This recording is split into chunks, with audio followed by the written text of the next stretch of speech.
Hi everyone. Vangibath ಎಷ್ಟು ರುಚಿನೋ ರವೆ ವಾಂಗಿಬಾತ್ ಕೂಡ ಅಷ್ಟೇ ರುಚಿಯಾಗಿರುತ್ತೆ.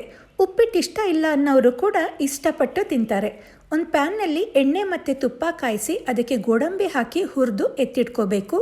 ಈಗ ಅದೇ ಎಣ್ಣೆಯಲ್ಲಿ ಒಗ್ಗರಣೆ ಮಾಡ್ಕೊಳ್ಳೋಕ್ಕೆ ಸಾಸಿವೆ, ಕಡಲೆಬೇಳೆ, ಉದ್ದಿನಬೇಳೆ ಹಾಕಿ ಫ್ರೈ ಮಾಡಿ, ಈರುಳ್ಳಿ, ಹಸಿಮೆಣಸು, ಕರಿಬೇವು ಹಾಕಿ ಈರುಳ್ಳಿನ ಬಾಡಿಸ್ಕೊಂಡು, ಹಸಿ ಬಟಾಣಿ, ಮೈಸೂರು ಬದನೆ ಹಾಕಿ ಚೆನ್ನಾಗಿ ಫ್ರೈ ಮಾಡ್ಕೋಬೇಕು.